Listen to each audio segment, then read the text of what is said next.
다니엘 9장 1에서 27절 말씀입니다. 9장. 메대 족속 아하수에로의 아들 다리오가 갈대아 나라 왕으로 세움을 받던 첫해, 곧 그 통치 원년에 나 다니엘이 책을 통해 여호와께서 말씀으로 선지자 예레미야에게 알려주신 그 연수를 깨달았나니 곧 예루살렘의 황폐함이 70년 만에 그치리라 하신 것이니라.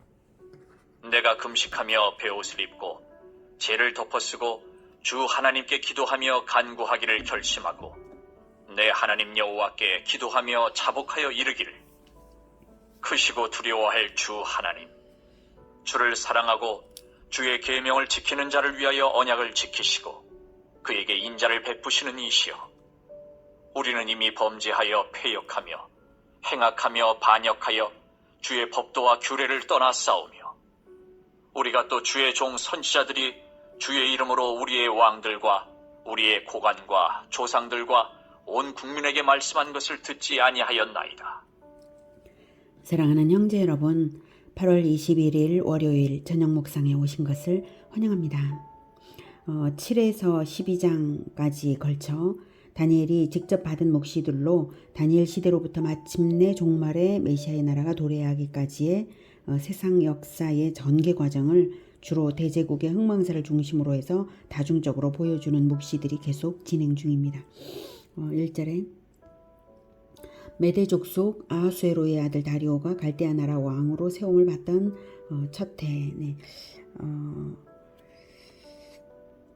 메대 족속 아하수에로는 에스더의 남편인 바사왕 아하수에로가 아닙니다. 바사왕들의 이름은 동명이인이 많아요.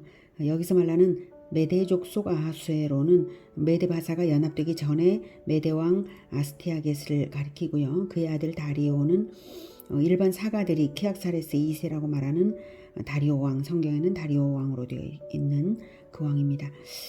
다리오가 메대 바사 왕으로 등극한 주전 538년을 지금 1절에서 말하고 있는 것입니다. 이듬해에 고레스에게 권좌를 다리오가 넘겨주었고요. 그래서 고레스가 포로 귀환 조서를 내리게 된 것이 주전 537년 바로 이듬해죠. 그래서 그 포로 귀환 바로 1년 전에 지금 이 묵시를 다니엘이 받고 있는 거예요. 포로 70년 후에 귀환한다는 예레미야의 예언을 알고 있던 다니엘은 포로 귀환이 다가옴을 알므로 진지하게 기도를 한 것입니다. 2절. 곧 그 통치 원년에 나 다니엘이 책을 통해 여호와께서 말씀으로 선지자 예레미야에게 알려주신 그 연수를 깨달았나니 곧 예루살렘의 황폐함이 70년 만에 그치리라 하신 것이니라. 책을 통해, 이것은 예레미야가 바룩에게 대필하게 해서 남긴 예레미야서를 말합니다. 예레미야에게 알려주신 그 연수 곧 70년이 다 되었구나 한 거죠. 하나님의 예언 그 자체가 백성들의 어떤 행위와 무관한 것이 아니라 언약 백성의 행위를 유도하는 것입니다. 하나님께서 어떤 약속을 주시면 그 약속에 반응을 해야 되는 거죠. 그 약속을 받기 위해서는, 그 약속대로 성취되기 위해서는 언약 백성의 반응이 있어야 되는 거예요. 그래서 70년을 예고하신 것은 70년 동안 인내하며 회개하라는 것이고, 또한 70년이 다가오면 더욱 회개하며 귀환을 할 준비를 하라는 것이죠. 그래서 회개 기도가 필요합니다. 그래서 3절, 내가 금식하며 베옷을 입고 죄를 덮어쓰고 주 하나님께 기도하며 간구하기를 결심하고. 다니엘 개인의 죄가 아니라 민족의 죄를 회개하며 기도함으로써 어떻게든 언약하신 바를 행하시고 백성들이 많이 귀환하기를 바랐으므로 기도한 것입니다. 4절, 내 하나님 여호와께 기도하며 자복하여 이르기를, 크시고 두려워할 주 하나님, 주를 사랑하고 주의 계명을 지키는 자를 위하여 언약을 지키시고 그에게 인자를 베푸시는 이시여. 하나님은 언약을 지키시되 계명을 지키는 자를 위하여, 계명을 지키는 자를, 주의 계명을 지키는 자를 위하여 언약을 지키시고 그에게 인자를 베푸시는 하나님이십니다. 그러니 가난한 심령으로 기도할 수밖에 없죠. 다니엘 개인은 계명을 지켰을지라도 백성들은 그렇지 못하거든요. 그러니 회개해야 될 것이죠. 자, 그래서 5절, 우리는 이미 범죄하여 패역하며 행악하며 반역하여 주의 법도와 규례를 떠나 싸우며 우리가 또 주의 종 선지자들이 주의 이름으로 우리의 왕들과 우리의 고관과 조상들과 온 국민에게 말씀한 것을 듣지 아니하였나이다. 네, 계명을 지키는 자를 위하여 언약을 지키시는 주 하나님이신데 계명을 지키지 않았으니 큰일 난 거죠. 이렇게. 그래서 70년 전 멸망의 원인이 된 폐역상을 지금 인정하고 있는 거예요. 5, 6절은. 70년 전 멸망의 원인이 된 그때의 폐역상부터 지금 회개하고 있는 거죠. 그래서 대표의 자세로 다니엘은 지금 이스라엘을 대표하는 자세로 기도하고 있습니다. 죄악상은 두 가지로 대별됩니다. 율법을 떠나 폐역한 것과 회개하라는 권고까지도 무시한 그것입니다. 계속 듣겠습니다. 주여, 공의는 주께로 돌아가고 수치는 우리 얼굴로 돌아옴이 오늘과 같아서 유다 사람들과 예루살렘 거민들과 이스라엘이 가까운 곳에 있는 자들이나 먼 곳에 있는 자들이 다 주께서 쫓아내신 각국에서 수치를 당하였사오니 이는 그들이 주께 죄를 범하였음이니이다. 네, 현재 포로 상태를 겪는 것이 공의의 심판으로 인한 수치를 당하는 것이라고 인정을 합니다. 8절. 주여, 수치가 우리에게 돌아오고 우리의 왕들과 우리의 고관과 조상들에게 돌아온 것은 우리가 주께 범죄하였음이니이다마는 주 우리 하나님께는 긍휼과 용서하심이 있사오니 이는 우리가 주께 패역하였음이오며 우리 하나님 여호와의 목소리를 듣지 아니하며 여호와께서 그의 종 선지자들에게 부탁하여 우리 앞에 세우신 율법을 행하지 아니하였음이니이다. 네, 주 우리 하나님께는 9절, 주 우리 하나님께는 긍휼과 용서하심이 있사오니 이 기도를 들어달라는 것입니다. 우리가 그 어떤 상황 속에서라도 끝까지 믿고 끝까지 포기하지 말아야 할 것은 바로 이것이죠. 주 우리 하나님께는 긍휼과 용서하심이 있사오니 긍휼하신 하나님의 의지하는 그 긍휼하신 하나님께 의지하는 이것만큼은 결코 놓쳐서는 안 됩니다. 왜냐하면 구원의 근원은 하나님이 긍휼을 바라실 때 그때 은혜를 베푸시는 것이기 때문입니다. 인간도 그렇죠. 누군가에게 은혜를 베풀 때에는 그가 정말로 불쌍하여서 그때 드디어 아무 조건 없이 구해주고 싶어서 구원 행동을 하지 않습니까? 그러니 우리가 구원받는 근원은 하나님의 긍휼하심 때문입니다. 그래서 하나님의 긍휼에 호소하고 있는 것입니다. 이스라엘은 하나님의 구원을 요청할 근거조차 없습니다. 10절이 그거예요. 여호와께서 그의 종 선지자들에게 부탁하여 가며 세우신 율법을 내쳤기 때문에 구원을 요청할 근거조차 인간 자신에게는 없어요. 이스라엘에게는 없어요. 그러므로 오직 하나님의 긍휼하심에 호소합니다. 11절. 온 이스라엘이 주의 율법을 범하고 치우쳐 가서 주의 목소리를 듣지 아니하였으므로 이 저주가 우리에게 내렸으되 곧 하나님의 종 모세의 율법에 기록된 맹세대로 되었사오니 이는 우리가 주께 범죄하였음이니이다. 네, 하나님은 진작부터 저주로서 경고하셨습니다. 모세의 율법의 말입니다. 그러므로 이스라엘은 아무 할 말이 없어서 긍휼하심에 호소해야 하는 것입니다. 12절. 주께서 큰 재앙을 우리에게 내리사 우리와 및 우리를 재판하던 재판관을 쳐서 하신 말씀을 이루셨사오니 온 천하에 예루살렘에서 일어난 일 같은 것이 없나이다. 모세의 율법에 기록된 대로 이 모든 재앙이 이미 우리에게 내렸사오나 우리는 우리의 죄악을 떠나고 주의 진리를 깨달아 우리 하나님 여호와의 얼굴을 기쁘게 하지 아니하였나이다. 네, 모든 심판이 완전한 공의대로 진리의 법에 따라 내려진 것으로 인간 재판관들까지도 여기 재판관들까지도 12절에 재판관들까지도 칠 정도로 완전한 공의로 내려진 재앙이므로 그 명백한 것이죠. 하나님의 공의가. 그 명백함에도 불구하고 이스라엘은 죄악을 떠날 줄도 모르고 진리를 깨달을 줄도 모르고 이게 13절이죠. 깨달을 줄도 모르므로 하나님의 얼굴을 기쁘게 할 수가 없었습니다. 너무나 명백한 공의의 심판을 받는데도 그것을 고칠 수가 없어요. 그러므로 한탄스러운 이스라엘의 영적 실존을 생각할 때에 더더욱 하나님의 긍휼하심에 호소할 수밖에 없는 것입니다. 아무 구원받을 자격이 없기 때문입니다. 14절. 그러므로 여호와께서 이 재앙을 간직하여 두셨다가 우리에게 내리게 하셨사오니 우리의 하나님 여호와께서 행하시는 모든 일이 공의로우시나 우리가 그 목소리를 듣지 아니하였음이니이다. 강한 손으로 주의 백성을 애굽 땅에서 인도하여 내시고 오늘과 같이 명성을 얻으신 우리 주 하나님이여, 우리는 범죄하였고 악을 행하였나이다. 예, 그래도 하나님은 오래 참으셨습니다. 14절에 간직하여 두셨다가 내리셨어요. 이 재앙을 간직하여 두셨다가 우리에게 내리게 하셨사오니 참으시다가 이스라엘이 해도 너무하니까 마침내 내리신 것입니다. 오죽하면 자기 손으로 애굽 땅에서 구원하여 하셔서 명성을 얻어 기뻐하신 바로 그 자기 백성을 자기 손으로 재앙을 내리십니까? 자, 이렇게 다니엘은 하나님의 마음을 충분히 공감해 드리고 있는 것입니다. 하나님은 위로받으실 필요가 있으십니다. 이렇게 공감해 드린 후에 이제 간구하는 것이죠. 충분히 공감으로써 위로를 받으시고 나서 진노를 떠나보내실 것이니까요. 자, 그러나 이 과정들은 또 다른 한편으로는 인간이 얼마나 연단이 필요하고 또 필요하고 또 필요한 존재인지를 알게 하는 그러한 부분이 있습니다. 인간들이 그랬습니다. 그래서 하나님께서 그만큼의 재앙을 내리시고 그만큼의 연단을 행하신 것은 너무나 당연하십니다. 라는 의미가 또 있어요. 자, 이제 16절. 주여 구하옵나니 주는 주의 공의를 따라 주의 분노를 주의 성 예루살렘 주의 거룩한 산에서 떠나게 하옵소서.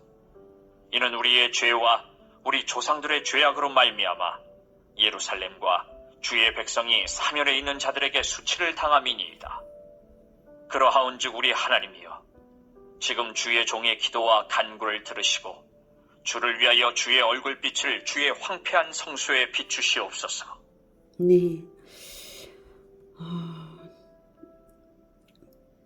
백성들이 아무 자격이 없지만 그리고 또 그 연단의 기간에도 불구하고 온전히 연단되지를 못하여서 변화됨이 부족하지만 그래도 긍휼을 베풀어 달라는 것입니다. 왜냐?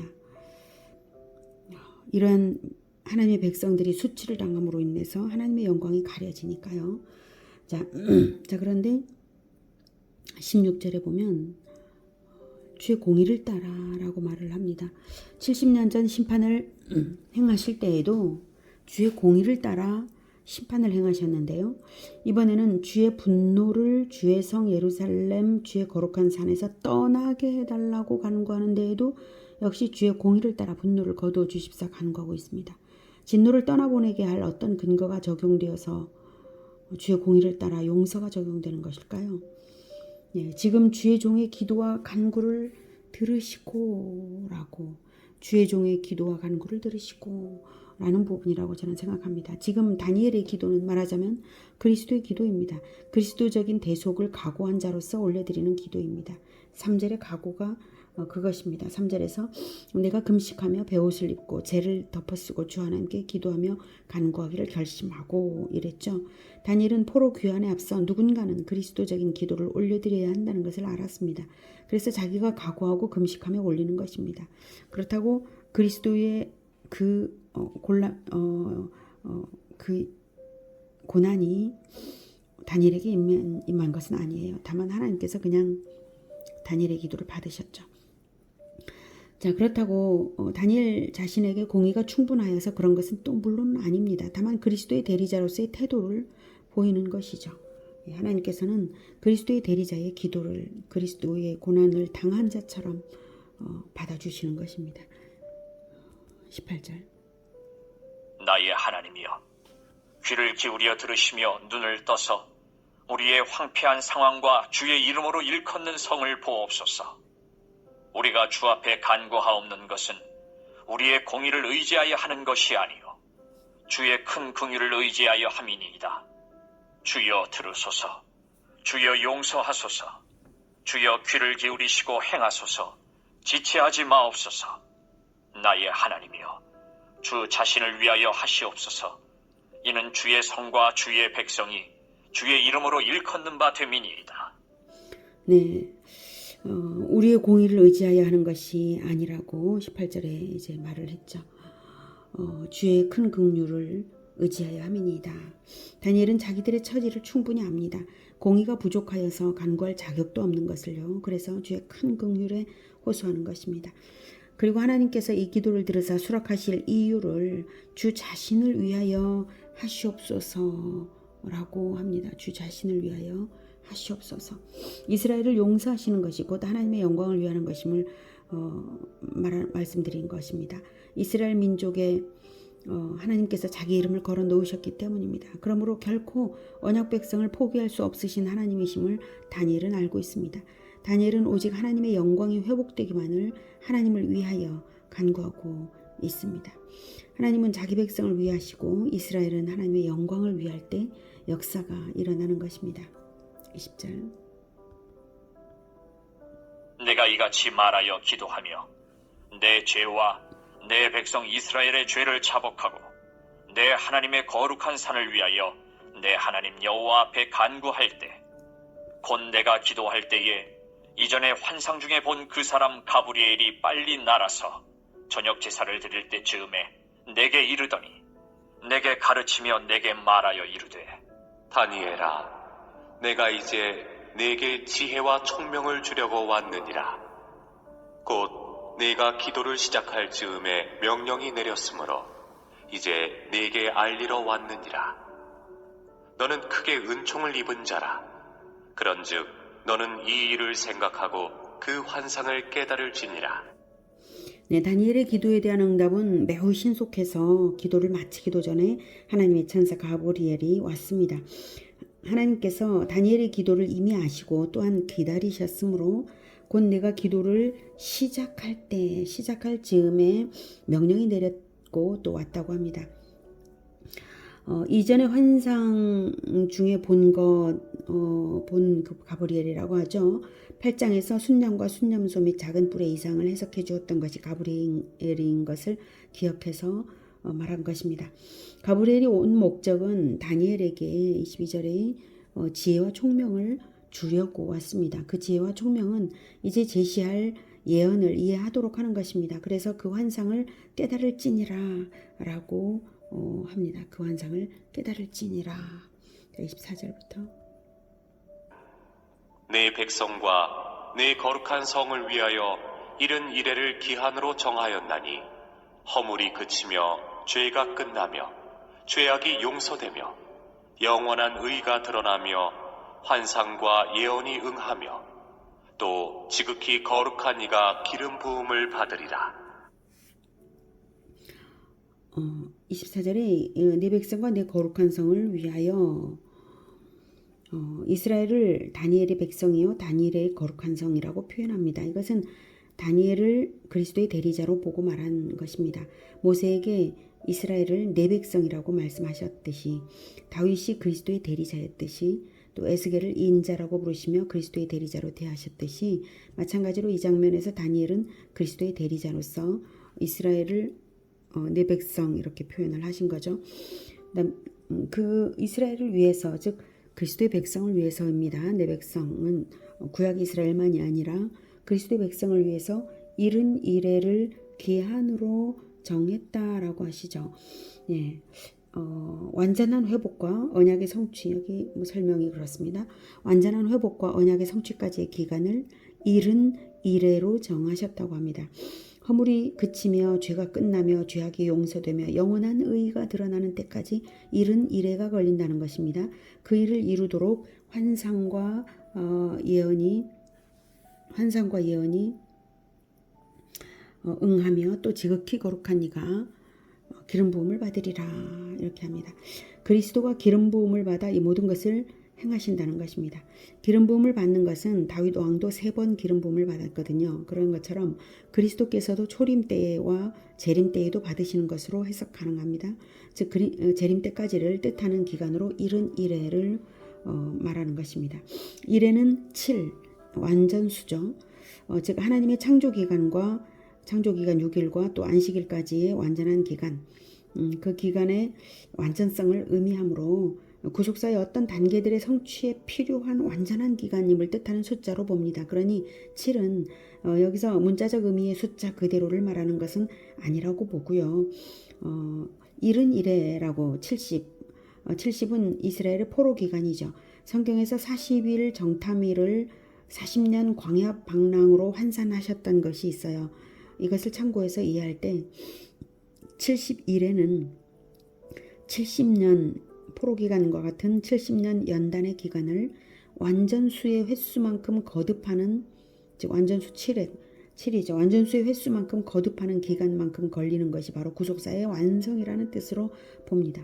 70년을 7번이나 거듭하는 것 같은 그런 기간, 즉 완전한 연단의 기간이다 라고 하는 거죠. 연단의 기간이 그만큼이다. 하나님께서 정하신 기간 동안 반드시 연단하신다는 것이죠. 묵시이기 때문에 구체적인 숫자까지 역사의 횟수에 꿰어 맞춰야 할 것은 없어요. 맞지도 않고요. 그런데 그 70일의 동안 어떤 환란이 있는지를 알려줘요. 그리고 환란이 있는 이유는 분명히 구속하신 주의 백성들을 연단하시며 동시에 원수 마귀를 잡기 위해 필요한 것일 텐데요. 그게 정한 필수 과정이 거기에 있어요. 그 필수 과정은 바로 그리스도의 대속과 교회의 인내의 완성입니다. 25절. 그러므로 너는 깨달아 알지니라. 예루살렘을 중건하라는 영이 날 때부터 기름 부음을 받은 자, 곧 왕이 일어나기까지 7이레와 62이레가 지날 것이요. 그 곤란한 동안에 성이 중건되어 광장과 거리가 세워질 것이며 62이레 후에 기름 부음을 받은 자가 끊어져 없어질 것이며 장차 한 왕의 백성이 와서 그 성읍과 성소를 무너뜨리려니와 그의 마지막은 홍수의 휩쓸림 같을 것이며 또 끝까지 전쟁이 있으리니 황폐할 것이 작정되었느니라. 그가 장차 많은 사람들과 더불어 한 일의 동안에 언약을 굳게 맺고 그가 그 일의 절반에 제사와 예물을 금지할 것이며 또 포악하여 가증한 것이 날개를 의지하여 설 것이며 또 이미 정한 종말까지 진노가 황폐하게 하는 자에게 쏟아지리라 하였느니라. 하니라. 네, 초림과 예수님의 초림과 종말과 그리스도의 재림 때까지의 핵심 개요를 요약적으로 제시한 묵시입니다. 25절에 7이레와 62이레, 7이레와 62이레, 즉 69일의 동안은 그리스도의 초림까지의 연단과 기다림의 역사가 흐르고요. 그리고서 그리스도께서 초림하셔서 26절에 기름 부음 받은 자가 끊어져 없어질 것이며, 그리스도가 끊어져 없어질 것인데요. 즉 십자가의 죽으심을 뜻하죠. 그것이 26절에 말하는 한 왕이 일어나서 한 왕의 백성이 와서 그 성읍과 성소를 무너뜨리는 것으로 표현되었어요. 예수님을 죽인 것도 세상 권세를 사용한 마귀의 역사였죠. 그리고 예루살렘이 주후 70년에 완전 멸망되고 성전 파괴가 되는 것이 로마 제국에 의해 있었고요. 그래서 1차적으로는 그 사건을 함축하는 동시에 궁극적으로는 말세에 일어나서 사람들을 미혹하고 하나님을 대적할 적그리스도의 활동을 말하는 것으로 봅니다. 성경 예언들의 복합성이 그것을 뒷받침합니다. 성경의 예언들은 복합적이거든요. 1차적 성취, 2차적 성취, 궁극적 성취가 있습니다. 지금 그래서 이 복합성을 동시에 표현하고 있습니다. 26절 그의 마지막은 그렇게 무너뜨리려지와 그의 마지막은 홍수의 휩쓸림 같을 것이며 또 끝까지 전쟁이 있으리니 황폐할 것이 작정되었느니라. 그래서 그의 마지막이 있다. 적그리스도의 마지막이 있다. 마귀의 마지막이 있다. 그리고 이런 모든 과정은 작정되었다. 누가 작정하십니까? 하나님께서요. 적그리스도의 행패로 인해 전쟁이 끊이지 않는데요. 그러나 마지막은 하나님의 대적들이 홍수의 휩쓸림같이 순식간에 무너질 것이고 그 모든 과정은 하나님의 주권으로 절대적 작정이라는 것입니다. 적그리스도로 하여금 마음껏 행패하게 하고 한꺼번에 잡으실 계획이신 것입니다. 하나님의 계획은 늘 대적의 행패가 오히려 하나님 나라의 전진이 되게 하십니다. 로마의 기독교 박해가 마침내는 로마 자체를 기독교 국가로 바꾸게 했듯이 말입니다. 마지막에는 반드시 역전이 있습니다. 자, 그럴지라도 하나님의 백성들이 알아둬야 할 것은 대적에게 속지 말아야 한다는 것이죠. 그래서 마지막 한 일의 동안 특별히 원수 마귀의 미혹으로 인한 광란의 시기가 있을 것이어서 27절에 묵시를 줍니다. 그가 장차 많은 사람들과 더불어 한 이레 동안의 언약을 굳게 맺고 그가 그 이레의 절반에 제사와 예물을 금지할 것이며 또 포악하여 가증한 것이 날개를 의지하여 설 것이며 또 이미 정한 종말까지 진노가 황폐하게 하는 자에게 쏟아지리라 하였느니라 아니라. 네, 적그리스도가 많은 사람들과 즉 불신자들과 언약을 맺고 즉 왕이 되어서 하나님께 대한 경배를 금지하며 가증한 우상들을 거룩한 자리에 놓고 우상 숭배를 강요하며 복종하지 않는 자들을 박해할 것을 말하고 있는 것이죠. 자, 그러나 언약을 맺은 한 일의 동안 그 한 일이라는 전체 기간이 아니라 그 일의 절반만 박해를 하게 될 것인데요. 그것은 하나님께서 승리하게 하시는 기간과 하나님께서 그 기간을 줄이신 결과라고 봅니다. 그것을 예수님께서 이렇게 예언을 하셨습니다. 마태복음 24장인데요. 네. 15절부터 28절까지 제가 읽어가면서 강해를 중간중간 하겠습니다. 마태복음 24장 15절부터 예수님께서 하신 말씀입니다. 그러므로 너희가 선지자 다니엘이 말한 바 멸망에 가증한 것이 거룩한 곳에 선 것을 보거든 읽는 자는 깨달을진저 그때 유대에 있는 자들은 산으로 도망할지어다. 네, 멸망에 가증한 것, 즉 우상이죠. 또는 우상적인 인간입니다. 멸망에 가증한 것이 거룩한 곳에 선 것. 거룩한 곳이 어디겠습니까? 성전이죠. 근데 교회가 성전인데 교회에서도 특히 결코 함부로 서지 말아야 할 곳, 즉 하나님의 말씀을 베푸는 강단입니다. 그 강단에 우상이 선다는 것이죠. 자기를 우상화하는 자가 서서 자기를 높인다라고 저는 생각을 합니다. 자, 그리고 그때 유대에 있는 자들은 산으로 도망할지어다라고 하셨는데 그것은 이제 예언의 복합성에 따라 주후 70년에 있을 예루살렘 멸망 사건을 예언을 하시는 거거든요. 예수님께서 그것을 함축하셔서 종말을 예언하시는 표현이에요. 자, 그래서 계속 그 함축성으로 이해를 하시기 바랍니다. 그때 유대에 있는 자들은 멸망에 가증한 것이 성전에 서 있는 것을 보고 거룩한 곳 성전에 서 있는 것을 보면 도망쳐라 라고 하시면서 지붕 위에 있는 자는 집 안에 있는 물건을 가지러 내려가지 말며 밭에 있는 자는 겉옷을 가지러 뒤로 돌이키지 말지어다. 그날에는 아이 벤 자들과 젖 먹이는 자들에게 화가 있으리로다. 너희가 도망하는 일이 겨울에나 안식일에 되지 않도록 기도하라. 이런 것들이 이제 그 당시에 실제로 그렇게 기도하게 하셨고요. 또 이제 물건을 가지도 말고 밭에 있는 자들은 돌이키지도 말고 그냥 산으로 달려라 이렇게 이제 하신 거예요. 산으로 도망할지어다 했죠. 유대인에 있는 자들은 즉 성으로 도망치지 말고 산으로 도망쳐라. 성은 예루살렘 성은 포위될 거니까 그런 말씀을 하셨던 거고요. 자, 계속 읽겠습니다. 21절 이는 그때에 큰 환란이 있겠음이라. 창세로부터 지금까지 이런 환란이 없었고 후에도 없으리라. 그날들을 감하지 아니하면 모든 육체가 구원을 얻지 못할 것이나 그러나 택하신 자들을 위하여 그날들을 감하시리라. 이 표현은 이제 종말을 더욱 초점을 둔 표현이시죠. 예, 그날들을 감하신다. 그러면 원래 정한 날짜가 있는 것이고 정한 기간이 있으시고 하나님께서 작정한 기간이 있으시기 때문에 그날들을 감하신다라고 표현을 하신 것이죠. 이 부분에서 바로 한 일의 절반만 적그리스도가 승리해 보이는 것이 바로 하나님께서 택하신 자들을 위해 그날들을 감하시기 때문이라는 것이죠. 택하신 자들의 승리의 기간은 그렇다면 한 일의 절반 즉 3일 반 또는 3년 반이라고 표현할 수 있겠는데요. 우리 주 그리스도 예수님의 공생의 기간이 3년 반인 것이 그것을 뜻한다고 봅니다. 즉 예수 그리스도와 동행하는 택하신 자들은 그 동행의 기간이 곧 그 환난의 감함을 받는 때이고 승리의 때라는 것이죠. 동행을 하는 자들에게는 환난이 감해진다.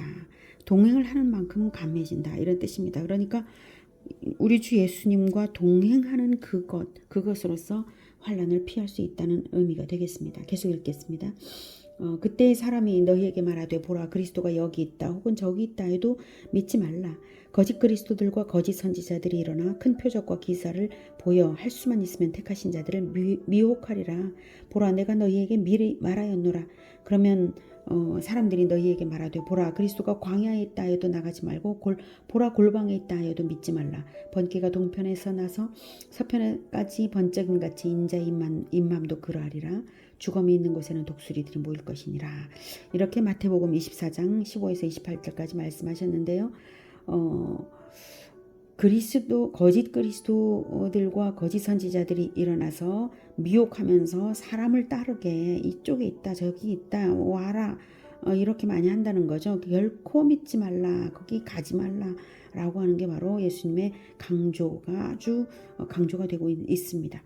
거짓 그리스도들과 거짓 선지자들의 미혹을 한마디로 하면 그것은 바로 사람을 높이는 것입니다. 사람을 따르게 하는 것입니다. 사람의 주장과 방식을 따르게 하는 것입니다. 그러나 하나님이 택하신 자들은 오직 우리 주 그리스도의 법도만을 따르고 성령의 인도하심만을 받으며 그리스도와 동행합니다. 그러면 되는 것입니다. 사람을 따르게 하는 것, 사람을 극히 높여서 그리스도의 자리에 있게 하는 것이 바로 다니엘이 말한 바 멸망에 가져가는 것이 거룩한 곳에 선 것입니다.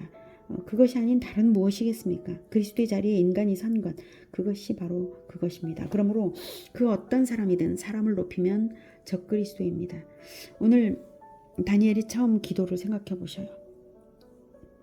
하나님께서 미리 예고하시고 그렇게 많은 선지자들을 보내시면서 회개를 촉구하시고 그리고 그 저주로 미리 경고하시고 그것을 간직해 두었다가 오래 참으시다가 나중에야 정말 그렇게 징계를 주시고 하는 그 과정 동안에 그 인간들의 어리석음이 연단에 연단을 거쳐야 된다는 것을 알 수 있게 해요. 그래서 71회의 연단의 기간, 그 역사, 오랜 역사가 필요하다는 것입니다. 그러나 감하신다고 하십니다. 그리스도와 동행하는 기간만큼 감하시는 것입니다. 우리는 오직 예수님과 동행하면서 따르면 그 환난의 기간을 감함을 받는 그런 자들이 될 수 있습니다. 환난이 있고 미혹도 있고 환난이 있다 할지라도 오직 우리 주 예수 그리스도와의 동행과 그 가르침을 놓치지 않는 우리 모두가 되기를 기원합니다. 오직 하나님의 긍휼로 인하여서 하나님의 긍휼하심이 우리로 하여금 그리스도의 동행이 끊어지지 않도록 우리를 붙들어 주시기를 간절히 원합니다. 기도하겠습니다. 하나님, 우리는 연단이 필요한 자들입니다. 우리가 너무나 어리석습니다. 하나님, 다니엘에게 지혜와 총명을 주기 위하여 가브리엘을 보내신 것처럼 하나님 우리에게도 지혜와 총명을 주셔서 우리 주 예수 그리스도와의 동행을 온전케 하여 주시옵소서. 사람을 따르지 않고 오직 우리 주 예수 그리스도 그 가르침만을 따르고 성령의 인도함만을 받을 수 있도록 주님 우리를 붙들어 주시사 마치 불못불 안에 있더라도 우리 주 예수님과 함께 있던 그 사드락 메삭 아벳느고처럼 머리털 하나 그을리지 않았던 그들처럼 우리를 끝까지 보호하시며 승리하게 하여 주시옵소서. 예수 그리스도 이름으로 기도드립니다. 아멘. 이어지는 시간은 개인 기도 시간입니다.